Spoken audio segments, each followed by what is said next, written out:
Le marché de l'immobilier qui fait preuve de résistance, de résilience dans cette crise, mais qui connaît aussi des évolutions qui sont assez significatives, assez notables par rapport à la tendance qui prévalait avant, évidemment, la crise sanitaire. Bonjour Laurent. Bonjour David. Laurent Saillard, journaliste au magazine Le Revenu. Cette résistance, elle se confirme mois après mois? Oui David, en ce mois de mai 2021, elle se confirme dans les dernières publications donc des professionnels du secteur, avec, comme vous le disiez, quand même une évolution de tendance, celle qu'on avait effectivement observée à la fin du premier confinement au printemps 2020, et que peut-être on pouvait croire temporaire. Mais en tout cas, sur l'activité, on a eu quelques surprises. C'est-à-dire que on en avait d'ailleurs parlé ensemble, on avait vu cette reprise haussière à peu près dès septembre 2020. Donc après l'été, après le premier confinement. Concrètement, ce qui compte, c'est de regarder les transactions vraiment définitives enregistrées par les notaires. Et on avait vu que sur un an, à la fin de l'année 2020, on avait dépassé le million de transactions. Et alors, par rapport à l'année 2019, qui est une année record, ça voulait dire que la baisse des volumes ne diminuait que de 4%. Or, cette année 2020, elle a quand même eu 2 confinements, donc elle n'a fonctionné que sur 9 ou 10 mois. Et alors, j'étais effectivement, comme tout le monde, un peu circonspect. On s'imaginait que tout ça allait disparaître ou changer en début d'année. Et en fait, les chiffres des notaires, qui sont ceux, donc les derniers dont on dispose, qui ont été publiés toute fin avril, et qui donc, avec les notaires, c'est toujours en léger décalé, mais c'est du sûr, donc qui s'arrête à fin février, on voit que sur 12 mois, sur un rythme annuel, on est toujours au-delà de ce seuil du million de transactions. On est sur un repli même qui a baissé par rapport à On n'est plus à moins 4, la on est à période moins 2 et précédente. quelques. On est à Ça, moins 2,3. ouais. Et quand vous vous dites que dedans, il y a 2 confinements et un couvre-feu, et C'est voire un assez troisième inouï, confinement, c'est assez c'est incroyable. assez incroyable. Ça prouve un vrai, effectivement, là pour le coup, on est obligé de le reconnaître, ça prouve qu'il y a effectivement un vrai dynamisme de l'activité. Donc l'appétence pour la pierre, pour l'immobilier est restée forte. Oui, alors, c'est vrai que la dimension de protection physique qu'a apporté le logement, et en tout cas par rapport notamment au virus, à la transmission du virus, puis aussi au fait qu'on y passe beaucoup plus de temps à cause notamment, pour ceux qui le peuvent, du télétravail, fait que, bon, ça a facilité. Alors, mais en plus, il y a une évolution vraiment de tendance. C'est-à-dire que on en avait parlé ensemble à plusieurs reprises, c'est-à-dire, et les professionnels qui viennent, que vous interviewez aussi sur votre plateau, vous en parlent. C'est-à-dire cette dynamique, au fond, qui fait que les gens se réorientent plus vers les périphéries des grandes villes que dans leur centre, et qui vont plus vers des territoires qui étaient au départ plutôt des destinations de résidence secondaire, et qui en fait souffraient depuis pas mal d'années, mais qui ont un gros avantage, c'est qu'ils ont de l'espace et ils ont de la verdure. Alors, c'est vrai que, bon, il y a l'effet télétravail. Il y a aussi l'effet prix, c'est-à-dire que dans les plus grandes villes en 2020, les prix sont restés à des niveaux stratosphériques pendant toute l'année de la crise sanitaire, enfin de l'année 2020.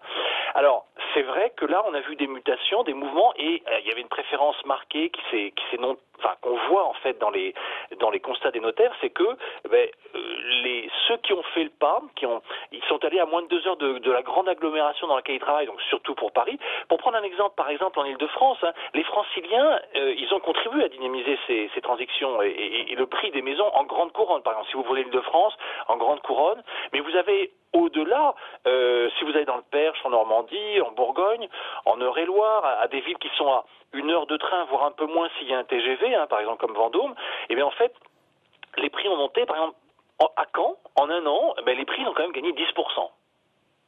Ouais. Et on voit ça aussi, Laurent, sur les autres segments de marché, notamment sur l'immobilier de prestige? Oui, et alors justement, dans l'immobilier de luxe aussi, parce que si vous prenez un groupe comme Barnes, par exemple, ils ont constaté un redémarrage de leur activité sur l'activité propriété de charme et château depuis un an, alors que c'est vrai, eux comme les autres, c'est un segment qui avait beaucoup souffert avant 2020. D'ailleurs, quand vous regardez l'étude de Se Loger, la dernière d'avril sur l'immobilier de prestige, on fait effectivement ce constat.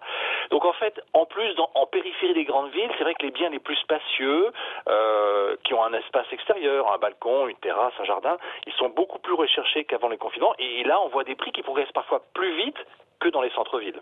Et justement, sur les prix, ça donne quoi? Alors, c'est là où, en fait, il faut nuancer l'analyse, David. Parce que, comme toujours, l'immobilier, c'est compliqué, c'est un grand ensemble. Alors, si on prend Paris, par exemple, Paris est une exception, parce que à Paris, et en tout cas, on a des tendances très claires. Les ventes, elles ont reculé de 6% au cours des 6 derniers mois. Et le prix moyen au mètre carré, il a baissé à peu près de 2%. Il est à peu près à 10 630 € en avril et dans les projections pour mai 2021. Donc, vous allez me dire, oui, moins de 2%, c'est pas si grave que ça. C'est vrai. Mais dans le même temps, ce qui est intéressant, c'est de voir que les ventes de maisons en Île-de-France, elles, donc surtout en grande couronne, elles ont progressé donc de 6% sur l'ensemble de l'Île-de-France et de 8% sur la grande couronne. Là, vous avez une offre qui est un peu plus abondante, vous avez des prix qui restent modérés, mais eux qui se tiennent, voire même qui sont en légère hausse trimestrielle encore. Et il y a de plus en plus de ventes, effectivement, qui sont en dehors de la capitale et qui sont plutôt des maisons. Alors, bien sûr, il y a des disparités. Il ne faut pas oublier la tendance globale. C'est-à-dire qu'en fait, quand on regarde, par exemple, sur les chiffres de l'Île-de-France, le nombre de ventes de logements anciens, il a quand même baissé en 2020 de 12%. Donc ça veut dire que là aussi, la disparité, elle se fait aussi entre Île-de-France et province. C'est-à-dire que ce n'est plus l'Île-de-France qui est la locomotive du secteur. Et ça, on le voit aussi dans les prix. Alors là, c'est plus dur à voir parce qu'en fait, le vrai mot, en fait, c'est qu'on constate un ralentissement de la hausse. C'est-à-dire que les notaires, ils ajustent effectivement tous les mois ou tous les trimestres.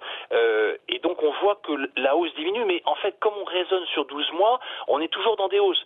Donc, on est effectivement, sur l'ensemble de l'Île-de-France, par exemple, on est toujours sur du plus 6 à peu près. Et quand on est effectivement sur...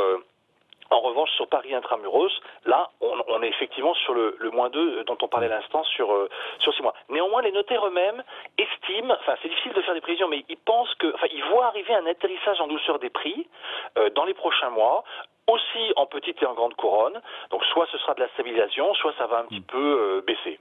Oui, tout ça, ça doit un petit peu comme varier alors d'une région à l'autre, non? Oui, alors c'est vrai qu'il y a des grandes disparités, parce que en fait ce qu'on constate, c'est dans le territoire, donc comme on les appelle, en province, comme on disait autrefois, en fait, l'orientation, elle est plutôt haussière, en fait. Dans la plupart des départements, vous avez des prix médians qui sont en hausse. Et donc, bon, c'est surtout les maisons qui tirent cet effet-là.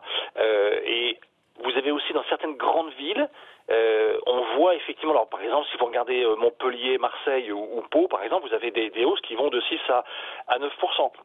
Alors qu'on avait constaté, en fait, au troisième trimestre 2020, on avait constaté des baisses. Donc, il y a eu effectivement, il y a eu un soutien de l'activité, et en fait, on voit, quand on regarde les indicateurs des avant-contrats, c'est les indicateurs avancés des notaires, c'est-à-dire que ce sont les promesses qui ont été signées et qui permettent de savoir quel va être le prix 3 mois après. C'est vrai que là, quand même, ça diminue. C'est-à-dire que, par exemple, en Île-de-France, la hausse annuelle des prix des appartements, à fin mai 2021, elle devrait passer à plus 3 au lieu de plus 6 à la fin de l'année 2020. Donc, on voit ce qu'on appelle donc ce ralentissement de la hausse. C'est pas une notion facile à percevoir. Ça monte, mais ça monte moins vite. Voilà, ça avance moins vite, donc ça veut dire que les prix peuvent baisser d'un trimestre à l'autre, mais quand vous raisonnez sur un an, ils sont encore en hausse. Bon, mais enfin, surtout ce qu'il faut dire, c'est que ça reste quand même très très élevé, c'est surtout ça qui reste. Alors vous avez des exemples comme par exemple Bordeaux, où les prix ont beaucoup monté au cours des 5 dernières années. Oui. Là, vous avez une baisse franche de 5% que les notaires attendent pour les prix des appartements à fin mai 2021. Mais en revanche, vous avez, je vous le citais, toujours des hausses, alors à Nantes, à Montpellier, à Caen, je vous l'avais cité, mais aussi à Rouen ou à Toulouse. Voilà. Quelles sont les raisons de cette évolution de plus de verdure? On s'en doute un petit peu de plus de verdure. Ouais, je pense que c'est sortir un peu des villes.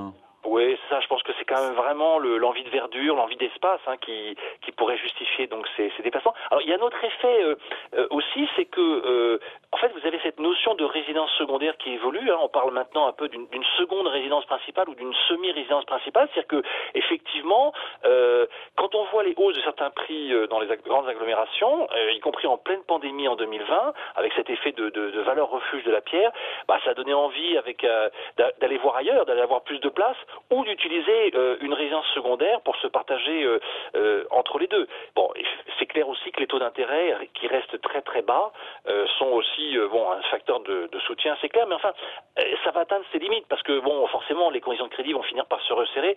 Et puis, il y a des limites à la rotation du marché. On ne peut pas indéfiniment vendre les mêmes biens immobiliers. Le stock, il n'est pas extensible à l'infini. Mais je pense quand même que les tensions actuelles qu'on voit sur les prix dans certaines zones, elles sont quand même liées en fait à ce déséquilibre qui est entre l'offre, parce que l'offre devient faible. En fait, il y a de moins en moins de biens à vendre.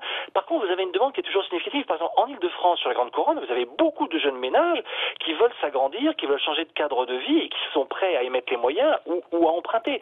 Et donc, comme ils sont plusieurs sur un même dossier et que ça part très vite, eh bien en fait, ça part au prix. Alors ça, c'est vrai que ça donne envie aussi d'aller voir un petit peu plus loin.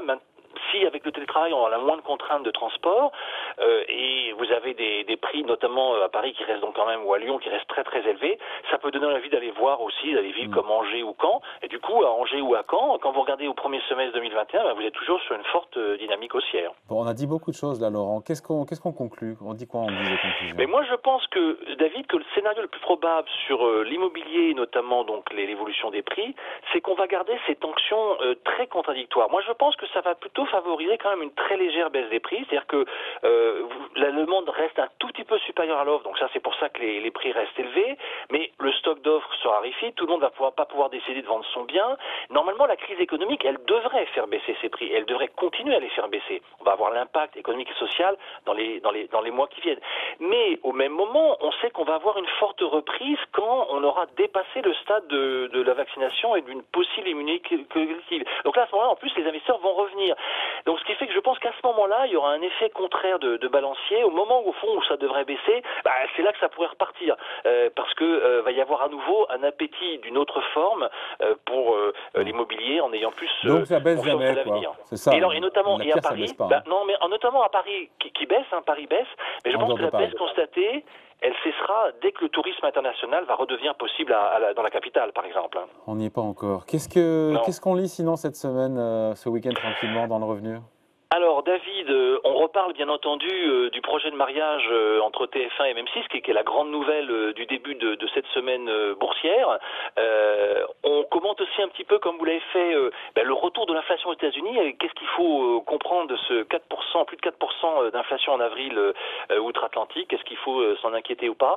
Et on fait un grand dossier sur les salaires, enfin les vrais salaires des dirigeants, donc avec toutes les composantes du CAC 40, avec globalement quand même une baisse moyenne, on va dire, c'est-à-dire qu'il y a 16%, enfin 16% c'est peu par rapport à une baisse des bénéfices qui elle, pour le CAC 40 est plutôt de moins 60%, et avec quelques surprises individuelles, Dassault Systèmes toujours en tête, pas de surprise, mais par exemple le troisième dirigeant le mieux payé dans le CAC 40, c'est Sanofi, le président de Sanofi, donc ça voilà. Paul Hudson, qui est marge, je crois, à 11 millions d'euros de mémoire.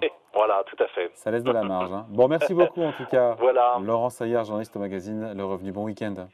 Bon week-end, David. Salut.